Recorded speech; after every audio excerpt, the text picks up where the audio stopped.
Swayam Prabha. Digital India. Educated India.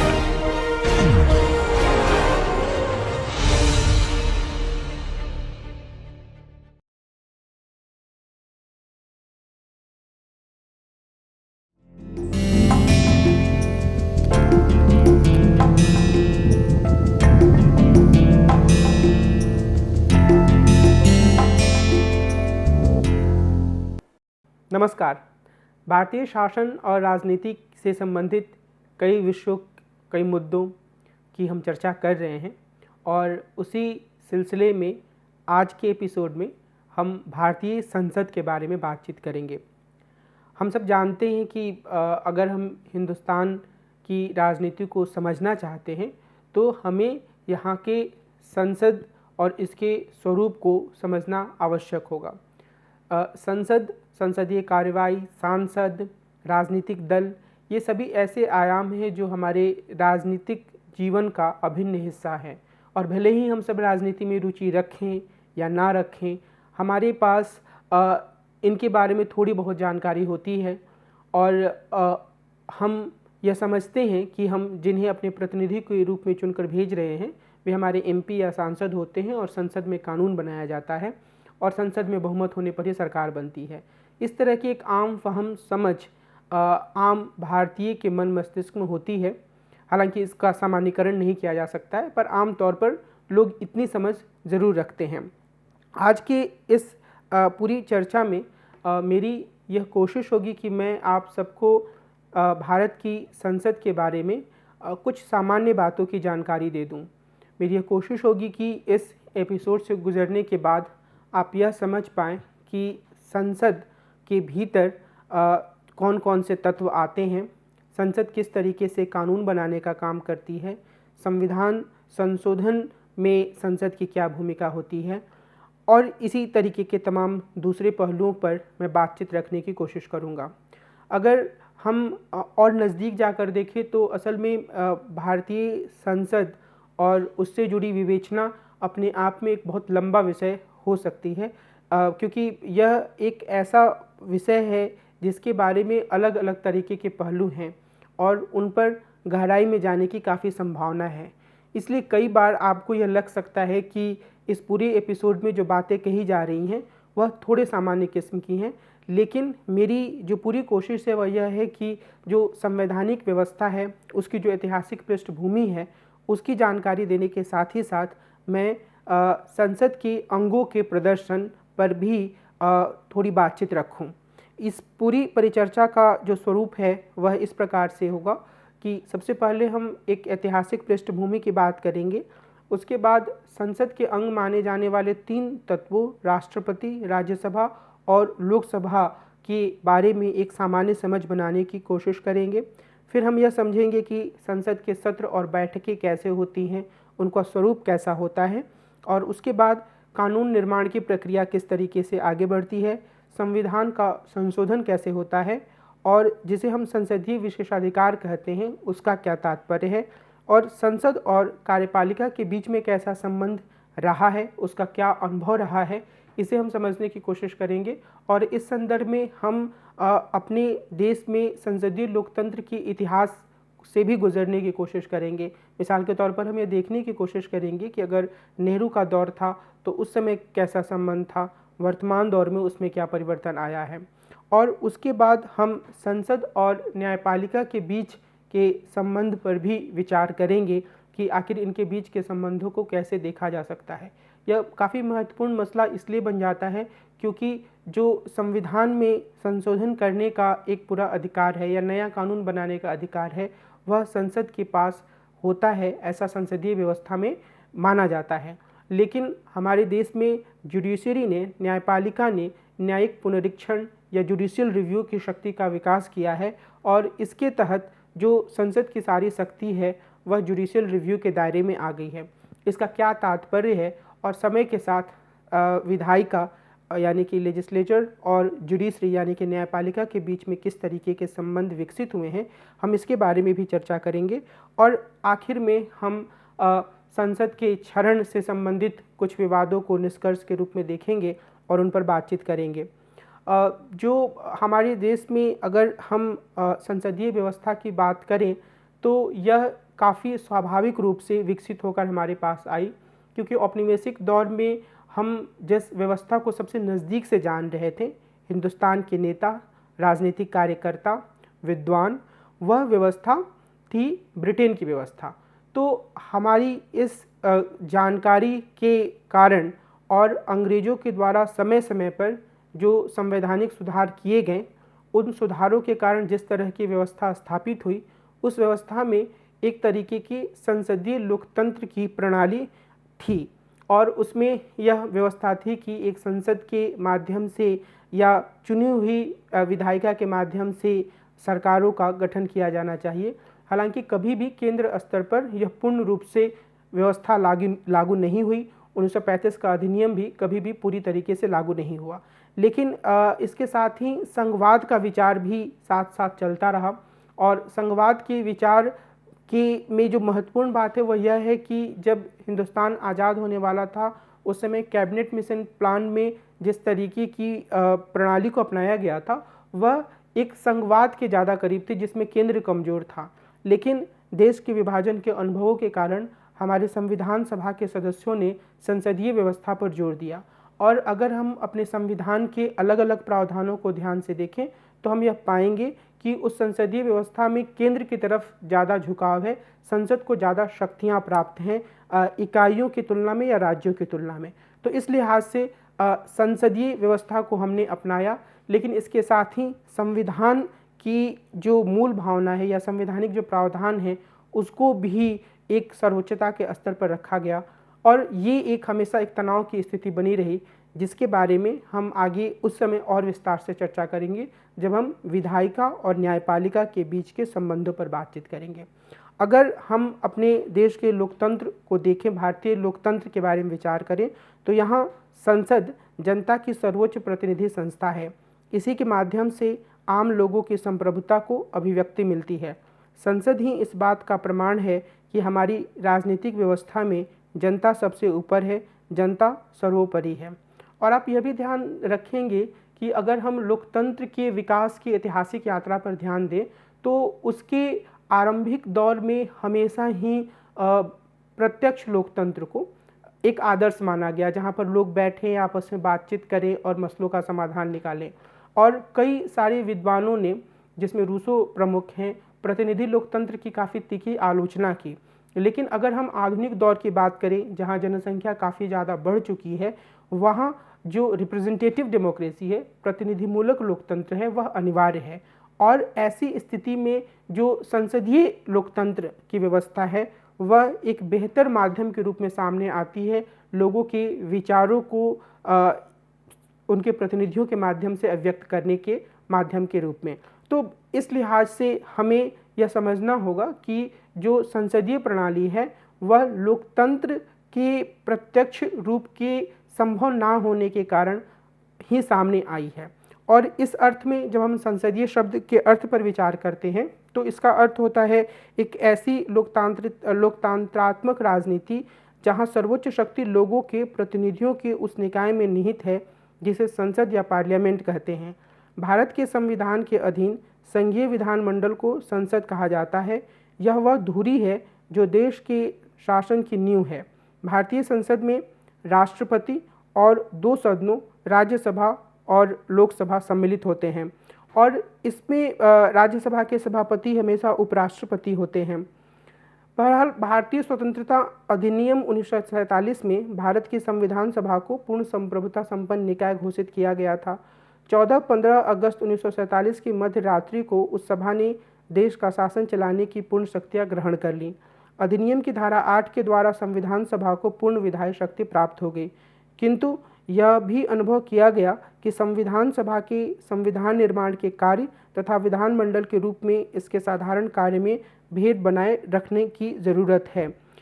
26 जनवरी 1950 को स्वतंत्र भारत के गणराज्य का संविधान लागू हुआ और इसके बाद संविधान सभा अस्थायी संसद के रूप में काम करती रही और वयस्क मताधिकार के आधार पर पहले आम चुनाव जो कि 1952 में हुए, उसके बाद संसद का गठन हुआ और एक अलग तरह की जो प्रणाली थी, लोकतांत्रिक प्रणाली जो कि संविधान सम्मत थी, संविधान के प्रावधानों के अनुसार थी, वह सामने आई।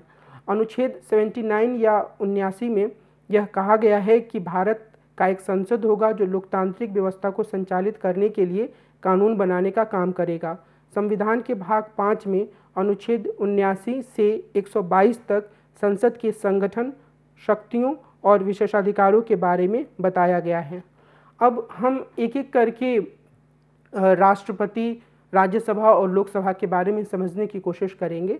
राष्ट्रपति के बारे में जब हम कार्यपालिका का अध्ययन करेंगे उस समय भी ज़्यादा विस्तार से विचार करेंगे। तो यहाँ हम सिर्फ यह समझने की कोशिश करेंगे कि राष्ट्रपति का किस तरीके का संबंध जो विधायिका है या जो संसद है उससे होता है। जो एक महत्वपूर्ण बात हम लोग को याद रखने की आवश्यकता है राष्ट्रपति के बारे में, वह यह कि राष्ट्रपति के चुनाव में संसद उस निर्वाचक मंडल का एक प्रमुख भाग होती है और जो राष्ट्रपति का चुनाव करता है। और दूसरा कि जो राष्ट्रपति के ऊपर महाभियोग लगाने की प्रक्रिया है वह भी संसद के भीतर चलाई जा सकती है। तो एक तरीके से संसद का एक हिस्सा होने के साथ ही साथ राष्ट्रपति संसद के अधीन भी हो जाते हैं, क्योंकि संसद अगर चाहे तो उन्हें महाभियोग के माध्यम से हटा सकती है। बहरहाल राष्ट्रपति जो होते हैं वह संसद के अंग होते हैं, और लेकिन वे ना तो किसी सदन में यानी कि लोकसभा या राज्यसभा में बैठते हैं, ना ही उसकी चर्चाओं में भाग लेते हैं। उपराष्ट्रपति राज्यसभा के सभापति के रूप में वहाँ पर बैठते हैं। राष्ट्रपति समय समय पर संसद के दोनों सदनों की बैठक को आमंत्रित करता है। दोनों सदनों द्वारा पास किया गया कोई विधेयक तभी कानून बन सकता है जब राष्ट्रपति उस पर अपनी अनुमति प्रदान कर दें। इतना ही नहीं, जब संसद के दोनों सदनों का अधिवेशन ना चल रहा हो और राष्ट्रपति को महसूस हो कि इन परिस्थितियों में तुरंत कार्यवाही जरूरी है, तो वह अध्यादेश जारी कर सकता है, और इस अध्यादेश की शक्ति एवं प्रभाव वही होता है जो संसद द्वारा पास की गई विधि का होता है। हालांकि राष्ट्रपति यह काम और दूसरे जो काम हैं वह कार्यपालिका का जो प्रमुख होता है, जो सरकार होती है जिसका कि प्रमुख प्रधानमंत्री होता है, उसके सुझावों पर ही करते हैं। और लोकसभा के लिए प्रत्येक आम चुनाव के पश्चात अधिवेशन के शुरू में और हर साल के पहले अधिवेशन के प्रारंभ में राष्ट्रपति एक साथ संसद के दोनों सदनों के सामने अभिभाषण करता है। वह सदनों की बैठक बुलाने के कारणों की संसद को सूचना देता है। और यह पूरी प्रक्रिया एक बार फिर से हमें यह समझ कर रखने की ज़रूरत है कि जो केंद्रीय मंत्रिमंडल होता है, केंद्रीय मंत्रिमंडल और प्रधानमंत्री के परामर्श के आधार पर ही राष्ट्रपति के द्वारा किया जाता है। तो राष्ट्रपति जो अपना अभिभाषण देते हैं वह अभिभाषण एक तरीके से जो सरकार होती है केंद्र में उसकी नीतियों को ही परिलक्षित करता है। उसमें राष्ट्रपति की अपनी मंशा या राष्ट्रपति का अपना विवेक या राष्ट्रपति की अपनी सोच परिलक्षित नहीं होती है। और इन सब कामों के अलावा राष्ट्रपति संसद के किसी एक सदन अथवा एक साथ दोनों सदनों के समक्ष अभिभाषण भी कर सकते हैं। और ये जो काम है एक बार फिर से वह कार्यपालिका के द्वारा निर्देशित होती है। संसद से कानून पारित हो जाने के बाद राष्ट्रपति के हस्ताक्षर के बाद ही वह कानून बनता है। अनुच्छेद 111 के अनुसार भारत का राष्ट्रपति सीमित वीटो का प्रयोग करके उस कानून को संसद के पास फिर से विचार के लिए वापस भेज सकता है। लेकिन यदि संसद साधारण बहुमत से उसे फिर से पारित कर देती है तो राष्ट्रपति को उस पर दस्तखत करना पड़ता है, या 14 दिन बाद उसके दस्तखत के बगैर भी वह कानून बन जाता है। तो एक सीमित वीटो का अधिकार राष्ट्रपति के पास है और वह बिल को वापस भेज सकता है। लेकिन जो सबसे महत्वपूर्ण इसमें बात है वह यह कि जो मनी बिल होते हैं उसके बारे में या बजट के बारे में राष्ट्रपति को इस तरह का अधिकार नहीं है। दूसरा, राष्ट्रपति के पास पॉकेट वीटो का भी अधिकार होता है। पॉकेट वीटो का अर्थ यह है कि इस बात की कोई समय सीमा तय नहीं की गई है कि जब कोई साधारण विधेयक राष्ट्रपति के पास जाएगा तो वो कितने दिनों में उस पर विचार करके उसको वापस संसद को भेज सकते या फिर उसको कानून के रूप में मान्यता दे सकते हैं, या दूसरा जो है कि वो संसद को वापस भेज सकते हैं, जिसके बाद संसद साधारण बहुमत से फिर से उसे पारित करके उनके पास भेज सकती है और उसके बाद 14 दिनों में उनके दस्तखत के बिना भी वह कानून बन सकता है। तो इसकी कोई समय सीमा नहीं है कि राष्ट्रपति कितने दिनों में इस प्रक्रिया को पूरी करेंगे। तो ऐसे में राष्ट्रपति के पास एक तरह का पॉकेट वीटो हो जाता है और सिर्फ एक बार राष्ट्रपति ज्ञानी जैल सिंह ने इसका उपयोग किया था। जो संसद का दूसरा अंग है राज्यसभा, वह राज्यसभा जो होती है वो राज्यों की परिषद के रूप में होती है और यह प्रत्यक्ष रीति से लोगों का प्रतिनिधित्व करती है। यानी कि विधानसभाओं के सदस्य राज्यसभा के सदस्यों का चुनाव करते हैं और प्रत्येक राज्य में के प्रतिनिधियों की संख्या ज़्यादातर उसकी जनसंख्या पर ही निर्भर करती है। अब इस संदर्भ में हम यह ध्यान रखेंगे कि राज्यसभा को जिसे आमतौर पर अपर हाउस के रूप में जाना जाता है, वह अप्रत्यक्ष तरीके से चुना जाता है और बहुत सारे लोकतांत्रिक देशों में अपर हाउस की व्यवस्था है और ख़ास तौर पर यह माना जाता है कि जो अपर हाउस या राज्यसभा या फिर अगर हम अमेरिका के संदर्भ में सीनेट की बात करें तो वह एक तरीके से जो पूरी प्रक्रिया होती है कानून बनाने की उस पर निगरानी रखता है। अमेरिका के संदर्भ में यह जो संघीय व्यवस्था है उसका भी प्रतिनिधित्व करता है और अमेरिका में अलग अलग जो प्रोविंसेस हैं उनकी आकार के बजाय, मतलब उनकी चाहे जो भी उनका आकार हो, चाहे उनकी जनसंख्या जो कुछ भी हो, सबके सदस्य बराबर हैं। लेकिन हिंदुस्तान में, भारत में ऐसा नहीं है। हमारी संसद में जो राज्यसभा के सदस्य चुने जाते हैं वे अलग अलग राज्यों की जनसंख्यात्मक स्थिति के आधार पर चुने जाते हैं। तो जिन राज्यों की जनसंख्या ज़्यादा है वहाँ से ज़्यादा सदस्य चुने जाते हैं, जिन राज्यों की जनसंख्या कम है वहाँ से राज्यसभा के कम सदस्य चुने जाते हैं। तो छत्तीसगढ़ में से राज्यसभा के 5 सदस्य हैं, उत्तर प्रदेश से 31 सदस्य चुने जाते हैं, मणिपुर, मिजोरम, सिक्किम, त्रिपुरा आदि छोटे राज्यों से केवल एक सदस्य हैं और राज्यसभा में कुल 250 तक सदस्य हो सकते हैं और इनमें से राष्ट्रपति के द्वारा 12 सदस्य मनोनीत होते हैं और 238 राज्यों और संघ राज्य क्षेत्र द्वारा चुने जाते हैं। इस समय राज्यसभा के 245 सदस्य हैं और इनमें से 233 सदस्य निर्वाचित और 12 राष्ट्रपति द्वारा मनोनीत हैं। जहां लोकसभा का सदस्य चुने जाने के लिए न्यूनतम आयु 25 वर्ष है, वहीं राज्यसभा का सदस्य चुने जाने की न्यूनतम आयु 30 वर्ष है और इन दोनों ही मामलों में बाद में न्यायालय के निर्णय के द्वारा अब यह एक नियम बन चुका है कि अगर कोई व्यक्ति इन दोनों सदनों का चुनाव लड़ता है और उसे 3 वर्ष से ज़्यादा की सज़ा हो चुकी है तो उसकी सदस्यता खत्म हो जाएगी और वह चुनाव नहीं लड़ पाएगा। दूसरा ये कि इन दोनों ही सदनों में जब लोग चुनाव लड़ने जाते हैं तो वो एक शपथ पत्र या एफिडेविट दाखिल करते हैं जिसके माध्यम से वे अपनी शैक्षणिक स्थिति के बारे में बताते हैं, अपनी धन संपत्ति के बारे में लोगों को सूचना देते हैं, अपने ऊपर लगे केसेस के बारे में भी बताते हैं। तो ये एक महत्वपूर्ण विकास हुआ है जो कि बाद के समय में दोनों सदनों के सदस्यों के चुनाव से जुड़ा हुआ है। उपराष्ट्रपति जो होते हैं हमारे देश में वो संसद के दोनों सदनों के सदस्यों द्वारा चुने जाते हैं, निर्वाचित किए जाते हैं। वह राज्यसभा के पदेन सभापति होते हैं और उपसभापति पद के लिए राज्यसभा के सदस्यों द्वारा अपने में से किसी सदस्य को चुना जाता है और आमतौर पर जो दल बहुमत में होता है राज्यसभा में उसी का कोई सदस्य उपसभापति चुना जाता है। राज्यसभा के सदस्य राज्यों के लोगों का प्रतिनिधित्व करते हैं और इनका चुनाव राज्य विधानसभा के सदस्यों के द्वारा होता है और इसके बारे में हम पहले बात कर चुके हैं। आमतौर पर ये जो सदस्य होते हैं वह 6 साल के बाद अपने उनका कार्यकाल समाप्त होता है और फिर दूसरे सदस्य चुने जाते हैं और ये पूरी प्रक्रिया इस तरीके से चलती है कि हर 2 वर्ष के बाद कुछ सदस्य जो होते हैं वो रिटायर होते हैं या उनकी कार्य अवधि समाप्त होती है और नए सदस्यों का चुनाव होता है। राज्यसभा कभी भंग नहीं होती है। ऐसा नहीं होता है कि एक साथ सभी राज्यसभा के सदस्य जो हैं वो रिटायर हो गए और एक बार में ही सारे सदस्यों के चुनाव की स्थिति आ गई। तो राज्यसभा को एक अस्थायी सदन के रूप में भी जाना जाता है।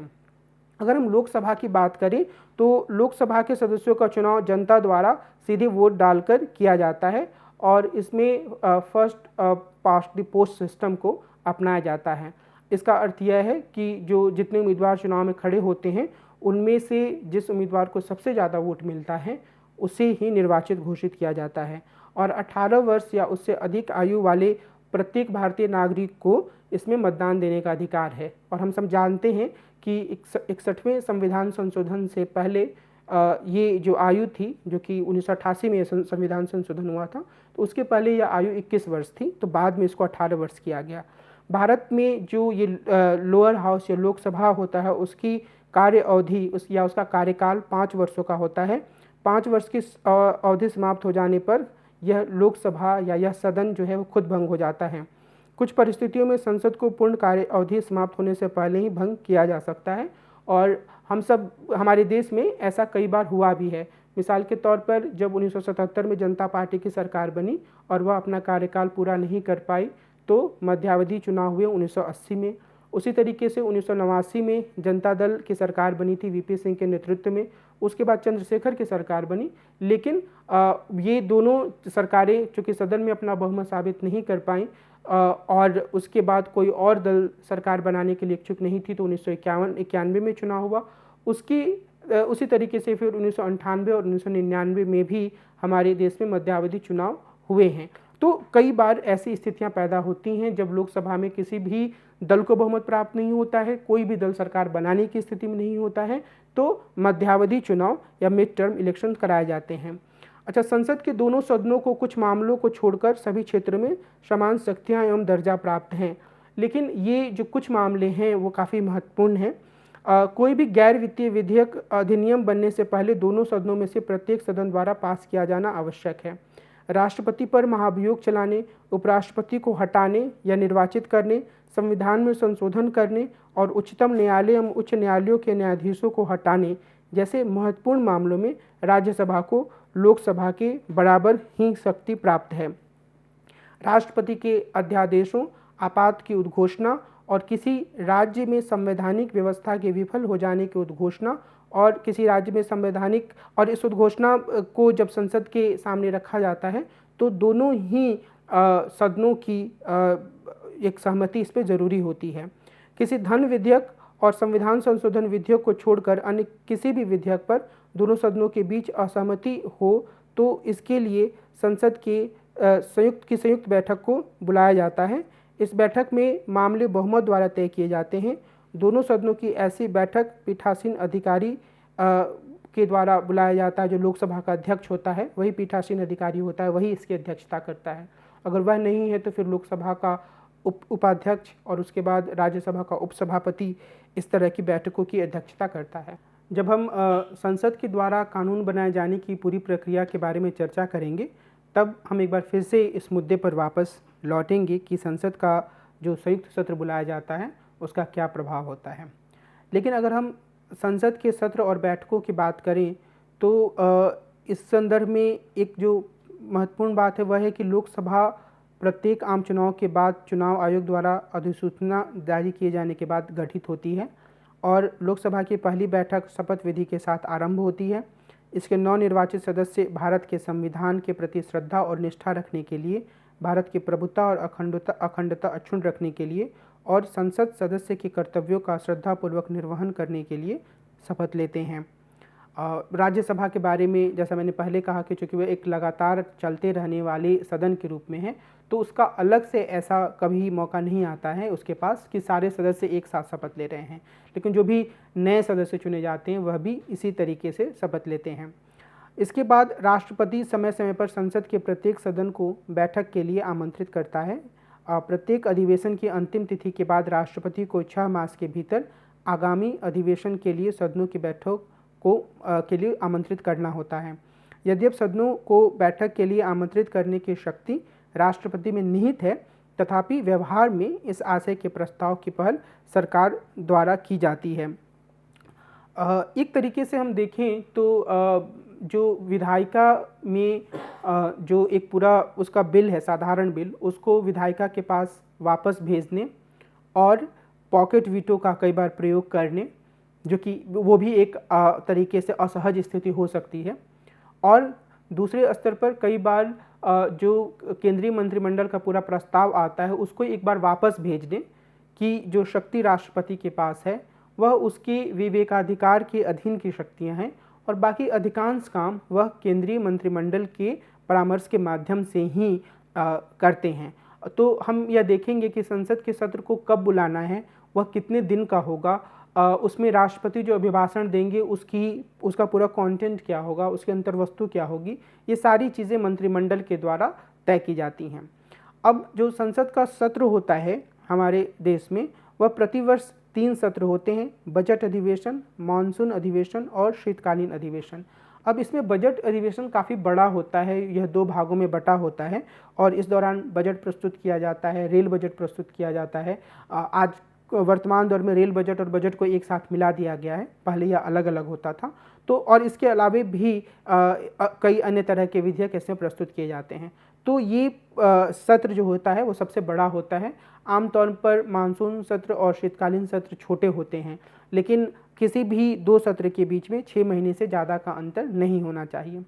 राष्ट्रपति का जो अभिभाषण होता है वह बहुत महत्वपूर्ण अवसर होता है, क्योंकि ऐसी नीतियों के क्योंकि इसके माध्यम से वे नीतियों और कार्यक्रमों को प्रस्तुत करते हैं जो कि सरकार के द्वारा लागू की जाने वाली होती हैं या जिन्हें सरकार महत्वपूर्ण मानती है। साथ ही पहले वर्ष की सरकार की गतिविधियों और सफलताओं की समीक्षा भी इसमें दी जाती है।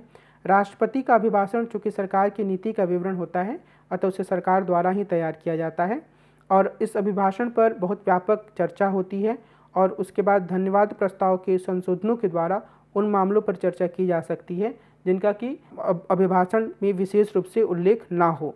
तो यह एक ऐसा अवसर होता है जहां पर सरकार अपनी नीतियों को प्रस्तुत करती है और जो विपक्ष होता है वह उस चर्चा में ज़ोरदार तरीके से अपने तर्कों के माध्यम से सरकार की नीतिगत विफलताओं को सामने रखता है। विपक्ष के जो सांसद होते हैं वे यह कोशिश करते हैं कि वे कुछ खास तरीके की कमियों को सामने ले आएं। तो ये एक ऐसा अवसर होता है जिस पर कि सरकार के पिछले वर्ष के काम, उसके आगे की नीतियों, अगर नई सरकार गठित हुई है तो उसकी भविष्य दृष्टि, इन सब का एक दस्तावेज संसद में राष्ट्रपति के अभिभाषण के माध्यम से सामने आता है और सांसद उस पर खुलकर वाद विवाद करते हैं। इसके अलावा सांसदों के पास कई ऐसे साधन हैं जिसके माध्यम से वे सरकार की पूरी गतिविधियों को प्रश्नांकित कर सकते हैं और सरकार पर नियंत्रण रख सकते हैं। ऐसे कुछ जो तरीके हैं जिनके बारे में हमें जानने की ज़रूरत है, वो एक प्रश्नकाल है जिसमें आमतौर पर प्रश्न पूछा जाता है सांसद द्वारा किसी मंत्री से मंत्रालय के बारे में और मंत्री उसका जवाब देते हैं। उसके बाद शून्यकाल होता है जिसमें कि आमतौर पर किसी भी तरीके के तात्कालिक मुद्दों को उठाया जा सकता है। ध्यानाकर्षण स्थगन प्रस्ताव होता है जिसमें कि यह कहा जाता है कि कोई मुद्दा इतना ज़रूरी है कि उस पर व्यवस्थित रूप से संसद को बातचीत करनी चाहिए और उसके लिए अभी जो एक सामान्य कार्रवाई चल रहा है उसको स्थगित कर देना चाहिए। ध्यानाकर्षण प्रस्ताव होता है, इसके माध्यम से भी सांसद जो होते हैं कुछ ऐसे मामलों को सामने लाने की कोशिश करते हैं जिन पर कि उन्हें लगता है कि चर्चा किए जाने की आवश्यकता है। आपातकालीन चर्चाएं, विशेष उल्लेख, प्रस्ताव, संकल्प, ये सभी इसी तरीके के माध्यम हैं जिससे कि अलग अलग तरीके से जो सांसद होते हैं वो सरकार के सामने उन मुद्दों को लाने की कोशिश करते हैं, सदन के सामने उन मुद्दों से जुड़े विशेष पहलुओं को सामने लाने का प्रयास करते हैं। निंदा प्रस्ताव में किसी एक खास मंत्री या मंत्रालय की कमियों को सामने रखकर उसकी आलोचना प्रस्तुत की जाती है और यह कोशिश की जाती है कि उसका ध्यान इस ओर दिलाया जाए। निंदा प्रस्ताव काफ़ी एक गंभीर प्रस्ताव माना जाता है और इसका माना जाता है कि अगर यह प्रस्ताव किसी के खिलाफ पारित हो जाता है, किसी मंत्री के खिलाफ, तो यह पूरी सरकार के खिलाफ एक तरीके से बहुत ही गंभीर आरोप। और अविश्वास प्रस्ताव का मतलब है कि सरकार के खिलाफ जब ये अविश्वास प्रस्ताव लाया जाता है तो उस पर भी चर्चा होती है और उस चर्चा के बाद वोटिंग होती है और वोटिंग में अगर लोकसभा में सरकार, और ये अविश्वास प्रस्ताव हमेशा लोकसभा में ही आता है, तो वोटिंग में अगर सरकार अपने बहुमत को साबित नहीं कर पाती है तो फिर वो गिर जाती है और एक या तो नई सरकार बनती है जिसके पास बहुमत हो, या फिर राष्ट्रपति लोकसभा को भंग कर देते हैं और नए चुनाव की तैयारी शुरू हो जाती है। तो ऐसे बहुत तरह के साधन हैं जिसके माध्यम से लोकसभा और राज्यसभा के जो सदस्य होते हैं वे सरकार को उसकी कमियों के बारे में जागरूक कर सकते हैं। और चूँकि लोकसभा और राज्यसभा में होने वाली बहस पर मीडिया की नज़र होती है, तो मीडिया के माध्यम से लोगों को भी यह जानकारी पहुंचती है कि किस तरह की कमियां सरकार के कार्यों में हैं और विपक्ष के जो दल होते हैं उनकी सक्रियता से जो सरकार है उसकी कमियों को ज़्यादा मजबूती से सामने लाया जा सकता है। संसद में बजट पेश करने का काम भी काफ़ी महत्वपूर्ण होता है और अनुच्छेद 112 में बजट पेश करने संबंधी प्रस्तावों के बारे में बताया गया है। बजट पास करने की प्रक्रिया में संसद के दोनों सदनों में गंभीर एवं पूर्ण चर्चा होती है। यह बजट पेश किए जाने के कुछ दिनों बाद होती है। चर्चा सामान्य वाद विवाद से आरंभ होती है। यह संसद के दोनों सदनों में 3 या 4 दिन तक चलती है। यहाँ ध्यान देने वाली बात यह है कि राज्यसभा को सामान्य चर्चा के अलावा बजट से कोई सरोकार नहीं होता है। मांगों पर मतदान केवल लोकसभा में होता है, और अगर राज्यसभा कुछ संशोधन भेजती भी है तो लोकसभा उसे स्वीकार करने या स्वीकार ना करने के लिए स्वतंत्र है। तो इसमें राज्यसभा सिर्फ चर्चा कर सकती है और राज्यसभा इसके अलावा और कोई महत्वपूर्ण भूमिका नहीं निभाती है। बजट पास करने की प्रक्रिया बजट पेश किए जाने से इस पर चर्चा करने और अनुदानों की मांगें स्वीकृत करने और विनियोग तथा वित्त विधेयकों के पास होने तक सामान्यतः चालू वित्तीय वर्ष के आरंभ होने के बाद तक चलती रहती है। यानी कि एक लंबी प्रक्रिया होती है बजट का पारित होना, और इसीलिए जब तक संसद इस पूरी बजट के मांगों को या बजट के प्रस्तावों को स्वीकार नहीं कर लेती है, तब तक के लिए यह आवश्यक होता है कि देश का प्रशासन चलाने के लिए सरकार के पास पर्याप्त धन उपलब्ध हो, और इसीलिए लेखानुदान के लिए विशेष उपबंध किया गया है कि इस पूरी अवधि के लिए कुछ जो राशि आवश्यक होता है वह लेखानुदान के माध्यम से दे दिया जाता है। इस संदर्भ में यह भी याद रखने की आवश्यकता है कि बजट के अलावा एक अन्य श्रेणी मनी बिल की होती है, और बजट को भी उसका हिस्सा माना जाता है, जिसे धन विधेयक बोलते हैं। लोकसभा अध्यक्ष किसी बिल को मनी बिल घोषित करता है, और ऐसे बिल के संबंध में भी राज्यसभा की शक्तियां और राष्ट्रपति की शक्तियां सीमित हो जाती हैं। तो ना तो राष्ट्रपति और ना ही राज्यसभा जो है वो मनी बिल के संदर्भ में कुछ खास कर पाता है। आमतौर पर ये जो पूरी प्रक्रिया है उसमें मनी बिल संसद में राष्ट्रपति के अनुमोदन के बाद ही प्रस्तुत किया जाता है, लेकिन वह मनी बिल है या नहीं इसके बारे में आखिरी निर्णय लोकसभा अध्यक्ष का माना जाता है। मनी बिल और फाइनेंस बिल के बीच में भी एक अंतर होता है, और अनुच्छेद 110(1)(a) से (g) के बीच जो विषय आते हैं वे धन विधेयक माने जाते हैं, और इसमें कई बार विवाद भी होता है कि किसी विधेयक को धन विधेयक माना जाए या नहीं माना जाए। और धन विधेयक या मनी बिल मानने का फ़ायदा सरकार को क्या होता है? सरकार को फ़ायदा यह होता है कि अगर राज्यसभा में उसका बहुमत नहीं है तो वह किसी विधेयक को मनी बिल घोषित करवाकर लोकसभा में अपने बहुमत के आधार पर आसानी से आगे बढ़ा सकती है। तो इससे कई बार कुछ उपबंधों को जोड़कर थोड़ी जोड़ तोड़ करके भी किसी विधेयक को मनी बिल के रूप में पेश करने की कोशिश की जाती है। वित्त विधेयकों में के संदर्भ में संसद का संयुक्त सत्र बुलाया जा सकता है। कुछ वित्त विधेयक सिर्फ लोकसभा में प्रस्तुत किया जा सकता है, तो कुछ दोनों सदनों में से किसी सदन में प्रस्तुत किए जा सकते हैं। तो मुख्य जो श्रेणी है वो मनी बिल या बजट से संबंधित है। तो बजट के अलावा भी एक मनी बिल होता है, लोकसभा अध्यक्ष उसके बारे में फैसला करते हैं, और ये एक ऐसी प्रक्रिया है जो कि एक विधेयक के संदर्भ में लोकसभा की शक्ति को काफ़ी बढ़ा देती है, और राज्यसभा की जो पूरी शक्ति होती है उस संदर्भ में कम हो जाती है। हम अगर संसद में कानून निर्माण की प्रक्रिया की बातचीत करें तो जो सबसे बुनियादी चीज़ इस संदर्भ में है वो ये कि कानून बनाना संसद का प्रमुख काम है, कि जो नई नई तरह की स्थितियां सामने आ रही हैं उसमें कानून बनाएं, और कानून बनाकर एक उस परिस्थिति को सही तरीके से संचालित करने के लिए दिशा निर्देश दे। यह संसद का काम है, और इसके लिए पहल अधिकांशतः कार्यपालिका द्वारा ही किया जाता है। सरकार विधायी प्रस्ताव पेश करती है, उस पर चर्चा तथा वाद विवाद के पश्चात संसद उस पर अनुमोदन की अपना मुहर लगा देता है। सभी कानूनी प्रस्ताव विधेयक के रूप में संसद में पेश किए जाते हैं। विधेयक विधायी प्रस्ताव का मसौदा होता है। विधेयक संसद के किसी एक सदन में सरकार द्वारा या किसी गैर सरकारी सदस्य द्वारा प्रस्तुत किया जा सकता है।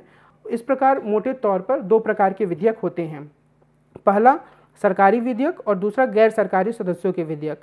अब विधि के रूप लेने वाले अधिकांश विधेयक सरकारी विधेयक ही होते हैं। जो गैर सरकारी सदस्य होते हैं वो जो विधेयक प्रस्तुत करते हैं वो आम तौर पर विधि का रूप नहीं ले पाते हैं, और उनकी जो मुख्य मंशा होती है उस तरह के विधेयक की, वह यह होती है कि वे किसी खास तरीके के मुद्दे पर सरकार का ध्यान, सदन का ध्यान और आम लोगों का ध्यान खींचना चाहते हैं। और इसके माध्यम से जैसे कुछ समय पहले लोग राज्यसभा में एक सदस्य इस तरीके का विधेयक, निजी विधेयक लेकर आए थे, जिसमें ये कहा गया था कि घर के काम से महिलाओं को भी एक दिन का अवकाश मिलना चाहिए, जो घरों गृहिणियां हैं उन्हें। तो ये एक तरीके का मुद्दा था जिस पे कि कुछ लोगों ने अलग तरीके से चर्चा की कि घर में जो काम करने वाली महिलाएं हैं उनके श्रम को किस तरीके से मान्यता दी जाए। तो आम तौर पर जो ये गैर सरकारी विधेयक होते हैं उनका उद्देश्य जो होता है वह यही होता है, और जो विधेयक कानून का रूप ले पाते हैं वे वही विधेयक होते हैं जो कि कार्यपालिका के द्वारा या सरकार के द्वारा लाए जाते हैं। विधेयक का मसौदा उस विषय से संबंधित सरकार के मंत्रालय में विधि मंत्रालय की सहायता से तैयार किया जाता है। मंत्रिमंडल के अनुमोदन के बाद इसे सदन के सामने लाया जाता है। संबंधित मंत्री द्वारा उसे संसद के दोनों सदनों में से किसी भी सदन में पेश किया जा सकता है। केवल धन विधेयक के मामले में यह पाबंदी है, जैसा कि हमने पहले चर्चा की, कि वह राज्यसभा में पेश नहीं किया जा सकता। अधिनियम का रूप लेने से पूर्व विधेयक को संसद की विभिन्न अवस्थाओं से गुजरना पड़ता है। प्रत्येक विधेयक के प्रत्येक सदन में 3 वाचन होते हैं, अर्थात पहला वाचन, दूसरा वाचन और तीसरा वाचन। विधेयक पेश करना विधेयक का पहला वाचन है। प्रथा के अनुसार इस अवस्था में चर्चा नहीं की जाती है। कई बार यह बहुत सारी समितियों को सौंप दी जाती है। कई विधेयक अगर बहुत ही गंभीर मुद्दे से संबंधित होते हैं तो उनके लिए संयुक्त संसदीय समिति का भी गठन किया जाता है, और इसमें विभिन्न दलों का जो संसद में अनुपात होता है उसके अनुपात में प्रतिनिधियों को स्थान दिया जाता है। मिसाल के तौर पर जब वन अधिकार कानून 2005 में बन रहा था और जब ये बिल संसद में आया तो उस पर विचार करने के लिए संयुक्त संसदीय समिति बनी, और उसके बाद जब उसने अपनी रिपोर्ट रखी तो फिर से इस पर ज़्यादा विस्तृत चर्चा हुई। कई बार तो अधिक अलग अलग तरीके की समितियां जो संसद में होती हैं वे न सिर्फ संसद के कार्य को सही तरीके से संचालित करने का काम करती हैं, बल्कि वे विभिन्न मंत्रालयों के कामों पर भी एक नज़र रखती हैं। वे नए बनने वाले कानूनों पर भी विस्तार से विचार करती हैं। और ये जो समितियां होती हैं वो इसलिए महत्वपूर्ण है क्योंकि इसमें सिर्फ सरकारी पक्ष के लोग नहीं होते हैं बल्कि अलग अलग दलों के प्रतिनिधि होते हैं। तो इस लिहाज से ये समितियां भी संसद में बहुत महत्वपूर्ण भूमिका निभाती हैं।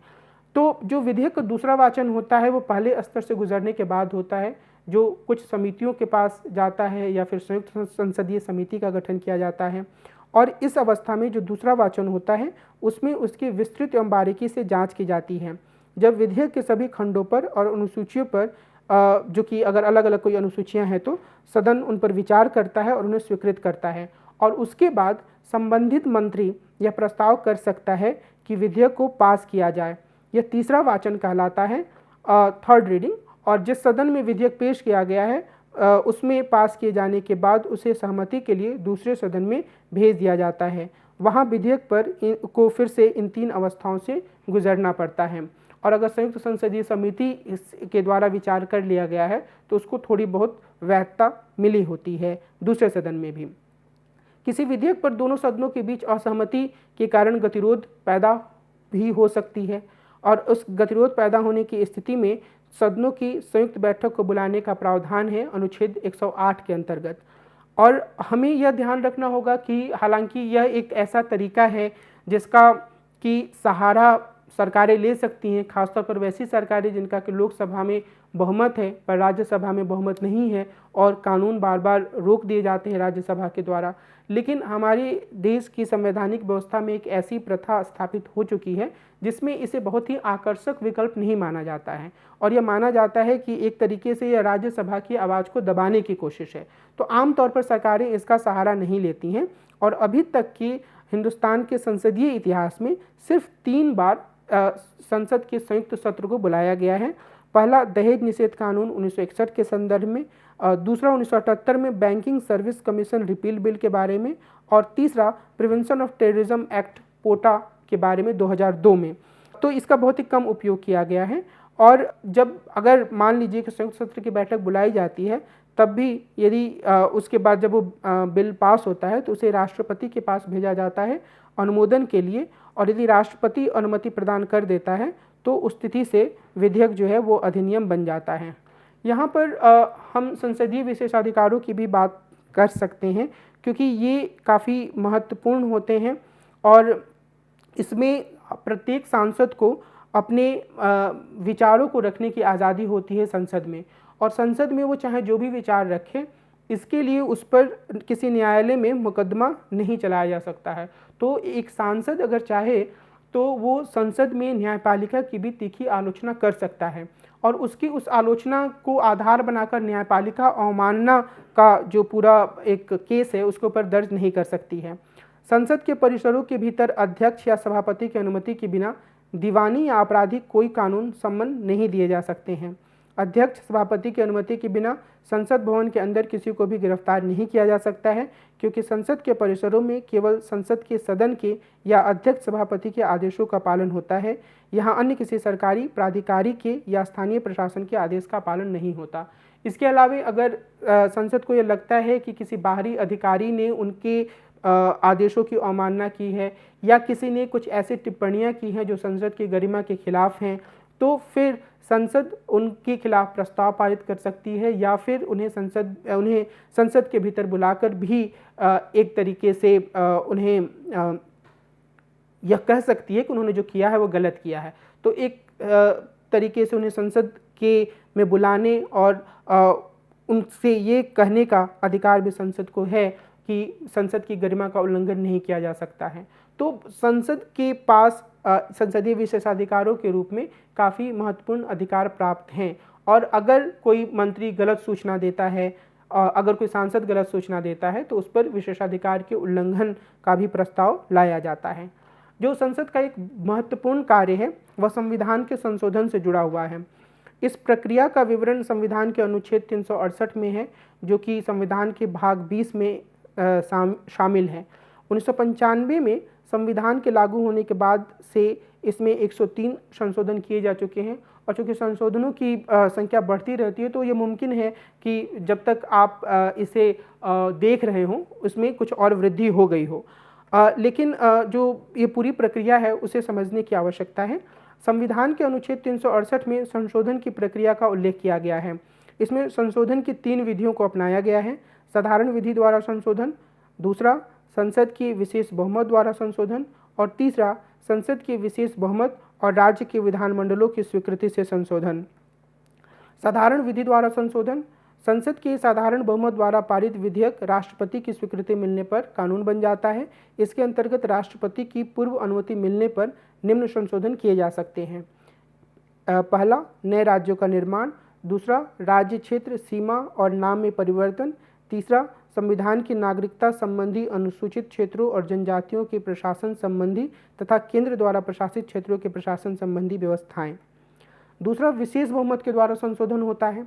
यदि संसद के प्रत्येक सदन द्वारा कुल सदस्यों का बहुमत तथा उपस्थित और मतदान में भाग लेने वाले सदस्यों की 2/3 मतों से विधेयक पारित हो जाए, तो राष्ट्रपति की स्वीकृति मिलते ही वह संशोधन संविधान का अंग बन जाता है। न्यायपालिका तथा राज्यों के अधिकारों तथा शक्तियों जैसी कुछ विशिष्ट बातों को छोड़कर संविधान की अन्य सभी व्यवस्थाओं में इसी प्रक्रिया के द्वारा संशोधन किया जाता है। तीसरा, संसद के विशेष बहुमत और राज्य के विधानमंडलों की स्वीकृति से संशोधन। संविधान के कुछ अनुच्छेदों में संशोधन के लिए विधेयक को संसद के दोनों सदनों के विशेष बहुमत तथा राज्यों के कुल विधानमंडलों में से आधे द्वारा स्वीकृति मिलना आवश्यक होता है।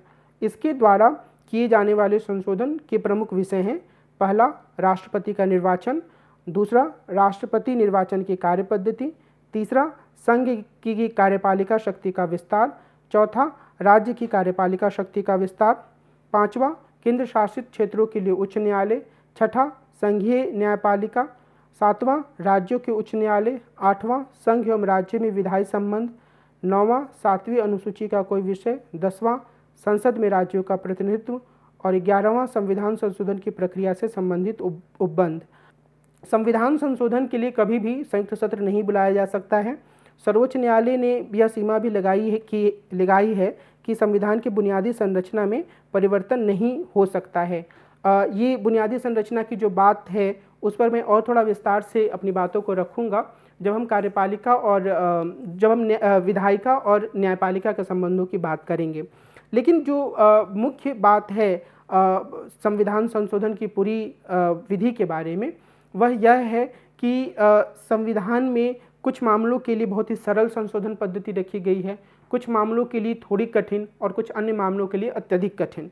और ये जो पूरी प्रक्रिया है अब वह न्यायपालिका की जांच के दायरे में भी है, बुनियादी संरचना की अवधारणा के माध्यम से, जिसके बारे में हम कुछ समय बाद बातचीत करेंगे और विस्तार से।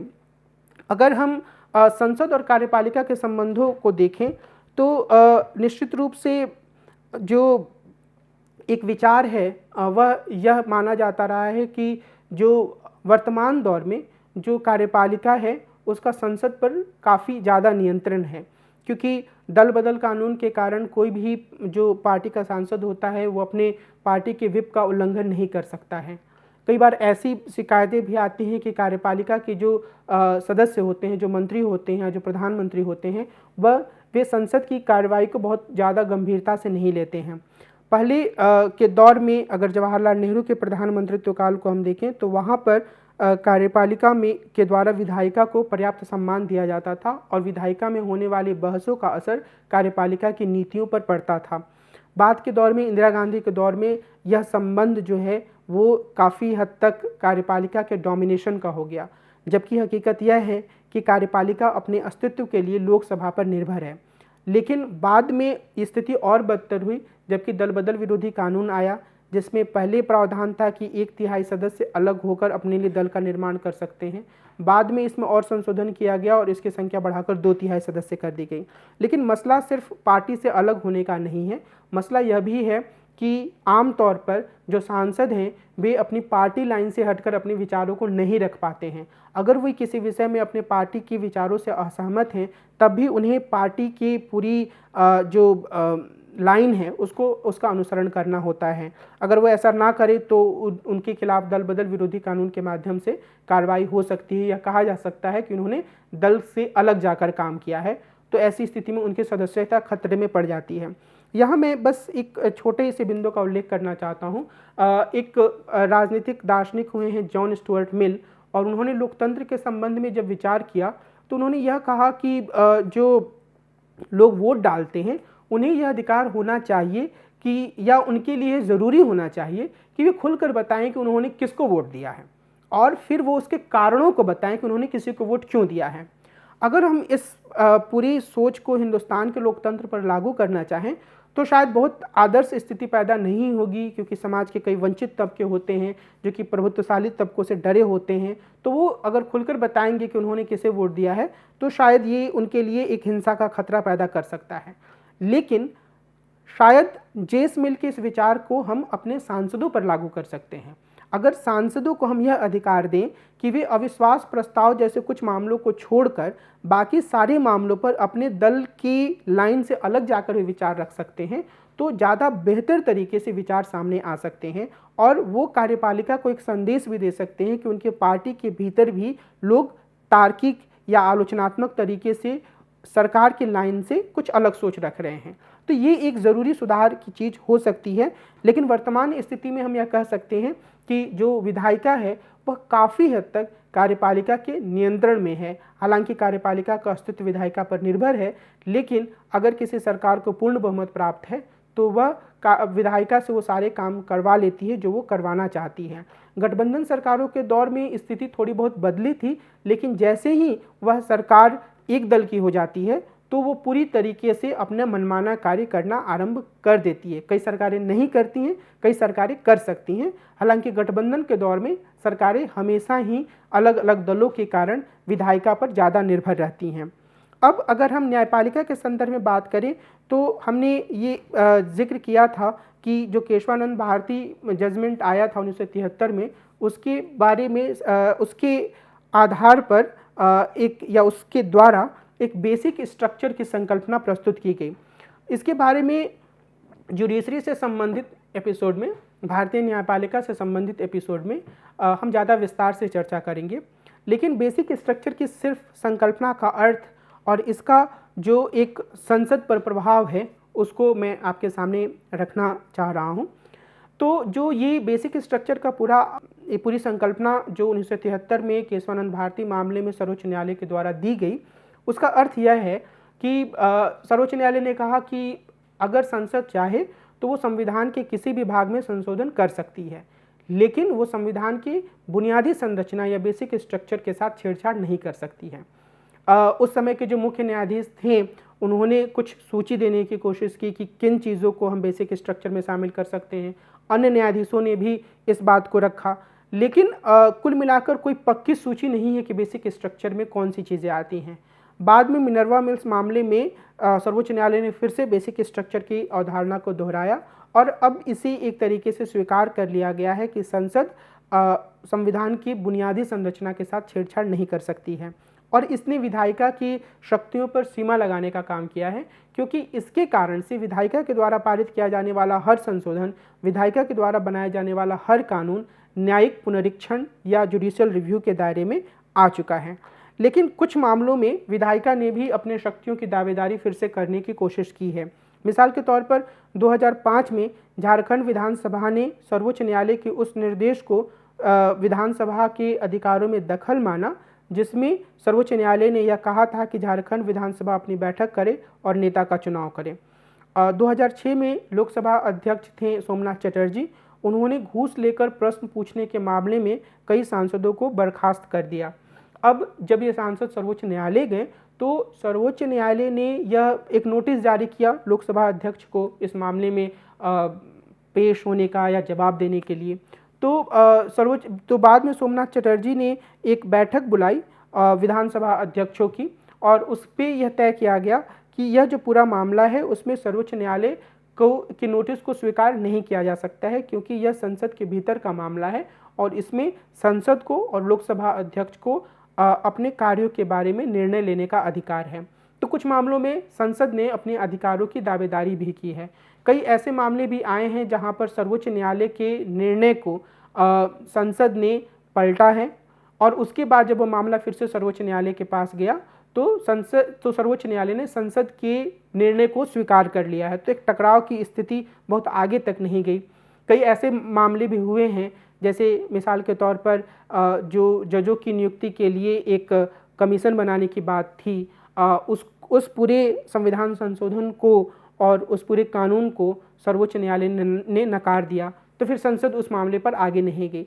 तो एक ऐसी स्थिति है जहां पर जो बेसिक स्ट्रक्चर का कॉन्सेप्ट है वो अभी भी मौजूद है और एक सीमा तक आगे जाने के बाद ना तो संसद और ना ही सर्वोच्च न्यायालय अभी तक बहुत गंभीर टकराव की स्थिति में आए हैं। लेकिन यह पूरी तरीके से सुलझा हुआ मसला नहीं माना जा सकता है कि संसद और सर्वोच्च न्यायालय में कौन ज़्यादा आगे की ओर शक्तियां रखता है। हालांकि बेसिक स्ट्रक्चर की संकल्पना के बाद ऐसा प्रतीत होता है कि वो सर्वोच्च न्यायालय के पास ज़्यादा हैं। लेकिन हमें यह चीज़ समझने की आवश्यकता है कि जब हम एक बेहतर लोकतांत्रिक शासन की बात करते हैं तो उसमें जो शासन के सभी अंग होते हैं उनकी अपनी भूमिकाएं होती हैं और उनकी भूमिकाओं की सीमाएं भी होती हैं। तो जब तक सभी अंग अपनी शक्तियों को, अपने कार्यों को सही तरीके से नहीं समझेंगे, उसका संचालन सही तरीके से नहीं करेंगे और अपनी सीमाओं का सम्मान नहीं करेंगे, तब तक एक संतुलित सुशासन की स्थापना करना मुश्किल काम ही माना जाएगा। बहरहाल अगर हम संसद के बारे में कुछ आलोचनात्मक पहलुओं पर ध्यान दें तो यह बात आमतौर पर सामने आती है कि संसद की भूमिका में काफ़ी हद तक क्षरण हुआ है। इस संदर्भ में मैं सिर्फ कुछ बिंदुओं का उल्लेख करना चाहूँगा। पहली बात तो यह है कि जो संसद में का जो स्वरूप है उसके बारे में एक वाद विवाद चलता रहा है। बहुत सारे विद्वान यह मानते हैं कि जो आरंभिक दौर में सदन था, संसद थी, जिसमें बहुत विद्वतापूर्ण वाद विवाद हुआ करता था, वह खास तौर पे 80, 90 और वर्तमान दौर तक आते आते काफ़ी नीचे की तरफ जा चुकी है। और उसमें एक बड़ा कारण माना जाता है अपराधीकरण का, कि जो भी सांसद चुन के आ रहे हैं उनमें काफ़ी बड़ी संख्या में अपराधी प्रवृत्ति या अपराधी रिकॉर्ड रखने वाले सांसद हैं। 17वीं लोकसभा में 233 सांसद यानी कि लोकसभा के भीतर 233 सांसद, तकरीबन आधे सांसद ऐसे हैं जिनके खिलाफ आपराधिक मामले हैं। अब यह नहीं कहा जा सकता है कि सभी बहुत गंभीर अपराधी हैं, लेकिन इनमें बहुत सारे गंभीर अपराधी भी हैं। तो इसके कारण से यह कहा जाता है कि लोकसभा की स्थिति कमज़ोर हुई है। हालांकि क्रिस्टोफ जेफ्रेलॉ और कई अन्य ऐसे विद्वान हैं जो यह मानते हैं कि 90 के दशक के बाद जो प्रतिनिधि निकाय हैं, राज्य विधानसभाएं और लोकसभा भी, और राज्य विधानसभाओं के संदर्भ में वो विशेष रूप से उत्तर भारत का उदाहरण लेते हैं, और लोकसभा के बारे में उनका यह मानना है कि यहाँ पर जो समाज की पिछड़ी जातियों की संख्या है वह बढ़ी है, उनके प्रतिनिधियों की संख्या बढ़ी है। तो यह तर्क दिया जाता है कि जो पहले की लोकसभा होती थी उसमें जो आम लोगों का जनसंख्यात्मक समूह है वह पूरी तरीके से परिलक्षित नहीं होता था, वो दोनों एक दूसरे से मेल नहीं खाते थे। जहाँ जनता में दूसरे समूह के लोग हावी थे, वहीं प्रतिनिधि कुछ खास समूहों से आते थे, जो कि बाद में आके परिवर्तित हुआ। तो लोग, कई विद्वान इसे एक सकारात्मक पक्ष के रूप में भी प्रस्तुत करते हैं, लेकिन इस बात में कोई संदेह नहीं है कि संसद के वाद विवाद की का जो स्तर पहले होता था उसमें काफ़ी गिरावट आई है। और उसका कारण सिर्फ यह नहीं है कि संसद में अपराधी प्रवृत्ति के लोगों की वृद्धि हुई है, इसका कारण यह भी है कि संसद का जो एक बड़ा काम का जो एक बड़ा हिस्सा है वह वाद विवाद की बजाय हंगामों में खर्च हो जाता है। और कोई भी ऐसा मुद्दा आता है जिससे विपक्ष असंतुष्ट होता है या सरकार एक तरह की लीक पकड़ लेती है कि वो इस चीज़ को पे बात करने के लिए भी तैयार नहीं है, तो फिर विपक्ष आमतौर पर संसद में हंगामे का सहारा लेता है। तो हंगामा, संसद में हंगामा करना एक ऐसी चीज़ है जिसके बारे में किसी एक पक्ष को पूरी तरह से दोषी नहीं ठहराया जा सकता, किसी एक पक्ष को दोषमुक्त नहीं किया जा सकता, लेकिन हकीकत यह है कि यह एक परिघटना के रूप में हमारे सामने है जिसके कारण भी संसद की जो पूरी स्थिति है वह कमज़ोर हुई है। दल बदल कानून की मैंने चर्चा की, उसके कारण भी सांसद जो हैं वह बस अपने पार्टी के रटे रटाए तोते के रूप में तब्दील हो चुके हैं। कोई भी सांसद ऐसा नहीं होता है जो कि किसी विषय पर अपने पार्टी लाइन से अलग जाकर कोई तार्किक या बहुत ही महत्वपूर्ण हस्तक्षेप कर पाए। आमतौर पर ऐसे सांसद नहीं हैं और इसके लिए दल बदल कानून की व्यवस्था भी मेरे हिसाब से जिम्मेदार मानी जा सकती है। इसके अलावा हम ये देखेंगे कि राज्यसभा, जो कि काफ़ी हद तक पहले माना जाता था कि गंभीर स्तर पर बातचीत करती है, वो भी हंगामे के कारण प्रभावित हुई है। राज्यसभा के अंदर एक और प्रवृत्ति सामने आई है कि आमतौर पर जो राजनीतिक दल होते हैं वे ऐसे सदस्यों को राज्यसभा में भेजते हैं जो कि कई मामलों में उन्हें पार्टी को चंदा देते हैं, कई मामलों में वे जो आंतरिक राजनीति होती है उसमें एकोमोडेट किए जाने के लिहाज से राज्यसभा में भेज दिए जाते हैं। तो एक जो राज्यसभा के पीछे जो सोच थी कि वो राज्यों के हितों का प्रतिनिधित्व करेगी, वह काफ़ी हद तक कमज़ोर हुई है। इसके अलावा संसद में वंशवाद की काफ़ी बढ़ोतरी हुई है। आमतौर पर हम कुछ परिवारों को इंगित करते हैं, लेकिन कंचन चंद्रा ने अपने अध्ययन में बताया है कि काफ़ी बड़ी तादाद में हर दल में जो वंशवादी प्रवृत्ति के सांसद हैं वो मौजूद हैं, और इसके कारण से भी जो लोकतंत्र ज़मीनी स्तर से उठकर आना चाहिए था वो थोड़ा बहुत बाधित हुआ है। लेकिन फिर भी मैं यह कहना चाहूँगा कि अगर हम अपने लोकतंत्र को ज़्यादा बेहतर बनाना चाहते हैं तो हमें संसदीय व्यवस्था के भीतर आई इन खामियों से उबरने की कोशिश करनी होगी, और तभी लोकतंत्र, भारतीय लोकतंत्र ज़्यादा बेहतर दिशा में आगे जा सकेगा। जैसे मैंने पहले कहा कि अलग अलग संस्थाओं के बीच शक्ति के संतुलन और एक दूसरे के प्रति सम्मान की भावना भी कायम रहनी चाहिए। तो ये ऐसी ज़रूरतें हैं जिन्हें पूरा करके ही हम एक बेहतर लोकतंत्र की दिशा में आगे बढ़ सकते हैं। मुझे ये उम्मीद है कि यह जो पूरी परिचर्चा है उसके माध्यम से आप भारत के संसद के बारे में एक सामान्य समझ बनाने में सफल हो पाएंगे, और आप आगे अन्य पुस्तकों को पढ़ेंगे और विभिन्न आयामों के बारे में एक ज़्यादा गहरी समझ बनाने की कोशिश करेंगे। इस एपिसोड की इस पूरी चर्चा को मैं यहीं विराम देता हूँ। अगले एपिसोड में हम मिलेंगे और एक नए विषय पर, एक नए पहलू पर विस्तार से चर्चा करेंगे। नमस्कार।